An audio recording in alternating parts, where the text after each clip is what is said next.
হারুত এবং মারুত দুজন ফেরেশতার নাম, যাদেরকে বিশেষ কারণে পৃথিবীর কিছু বিষয় নিরীক্ষণের জন্য আল্লাহ তাআলা দুনিয়াতে পাঠিয়েছিলেন, কিন্তু তারা তাদের নিরীক্ষায় অপরিণাম দোষিতার পরিচয় দেয় এবং শাস্তির মুখোমুখি হয়।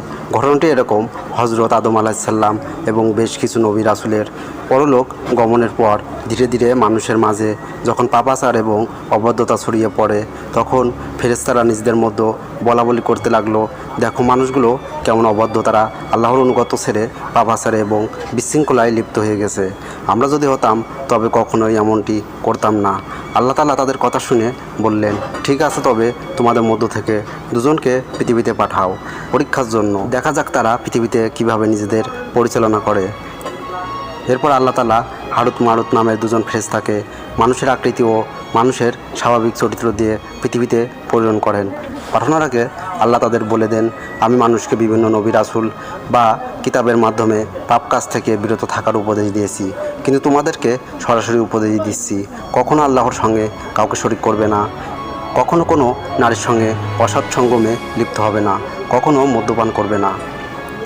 তাদেরকে তৎকালীন বাবেল ইরাক শহরে পাঠানো হয় এবং এই ঘটনা হজরত সুলাইমান আলাইহিস সালামের সময়কার। পৃথিবীতে আসার কয়েকদিন পরই এই ফেরেশতাদ্বয় জোহরা নামের এক অতুল্য রূপসী নারীর রূপ দেখে পাগল হয়ে যায় এবং তাকে একান্ত কামনা করে। ওই নারী সত্য দেয়, তোমরা যদি আল্লাহর সঙ্গে শিরক করো তবে আমি তোমাদের মনোবাসনা পূরণ করব। তারা বলে, এ কাজ আমাদের দ্বারা সম্ভব নয়। ওই নারী একজন লোককে দেখিয়ে আবার বলে, তাহলে ওই লোককে হত্যা করো। তারা বলল, এ কাজও আমরা করতে পারবো না। অতঃপর জোহরা বলল, তাহলে একটু মদ্যপান করো, তাহলে আমি তোমাদের সঙ্গে একান্তে মিলিত হব। তারা মদ্যপানকে ছোট পাপ ভেবে জোহরার সঙ্গ লাভের কামনায় বেশ কিছুটা মদ পান করে। মদ পানের পর মাতাল অবস্থায় তারা ওই নারীর সঙ্গে অভিচারে লিপ্ত হয় এবং অচেতন অবস্থায় ওই লোককেও হত্যা করে ফেলে। হুঁশ ফেরার পর তারা নিজেদের ভুল বুঝতে পারে এবং কৃতকর্মের জন্য অনুশোচনা করতে থাকে। তারা আল্লাহর কাছে ক্ষমা প্রার্থনা করলে আল্লাহ বলেন, তোমরা শাস্তির উপযুক্ত হয়েছো, এখন সেই শাস্তি তোমরা পৃথিবীতে ভোগ করতে পারো, আবার আখিরাতেও ভোগ করতে পারো।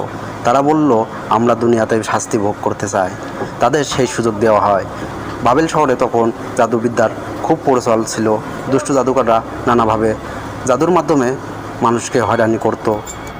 ওই ফেরেশতাদ্বয় পৃথিবীতে কিছুদিন থাকার পর তারাও মানুষের মাঝে জাদুবিদ্যা শেখানো শুরু করে এবং দুষ্ট জাদুর প্রচলন ঘটায়, যে জাদুর মাধ্যমে স্বামী স্ত্রীর মাঝে বিবাদ লাগাতো এবং তাদের ছাড়াছাড়ি হয়ে যেত। হজরত সুলাইমান আলাইহিস সালাম নিজস্ব জিনদের মাধ্যমে এই দুই ফেরেশতার সংবাদ অবগত হয়ে তাদেরকে একটি অন্ধকার কূপে বন্দী করেন। যদিও কোনো রেওয়াদে বলা হয়েছে কিয়ামত পর্যন্ত তাদের বন্দী করে রাখা হবে। আল কুরআনের সূরা বাকারায় আল্লাহ তাআলা ওই দুই ফেরেশতার ব্যাপারে আলোচনা করেছেন। তারা অনুসরণ করেছে যা শয়তানরা সুলাইমানের রাজত্বে পাঠ করত, আর সুলাইমান কুফরি করেনি, বরং শয়তানরা কুফরি করেছে। তারা মানুষকে জাদু শেখাতো এবং তারা অনুসরণ করেছে যা নাজিল করা হয়েছিল বাবেলের দুই ফেরেশতা হারুত ও মারুতের ওপর, আর তারা কাউকে শেখাতো না যে পর্যন্ত না বলতো যে আমরা তো পরীক্ষা, সুতরাং তোমরা কুফরি করো না। এরপরও তারা এদের কাছ থেকে শিখত, যার মাধ্যমে তারা পুরুষ ও তার স্ত্রীর মধ্যে বিচ্ছেদ ঘটাতো, অথচ তারা তার মাধ্যমে কারো কোনো ক্ষতি করতে পারতো না আল্লাহর অনুমতি ছাড়া। আর তারা শিখত যা তাদের ক্ষতি করত, তাদের উপকার করতো না, তা কিরায় করবে, আখিরাতে তার কোনো অংশ থাকবে না, আর তা নিশ্চিত রূপে কতই না মন্দ, যার বিনিময়ে তারা নিজেদেরকে বিক্রি করেছে। যদি তারা বুঝতো। সূরা বাকারা আয়াত 102।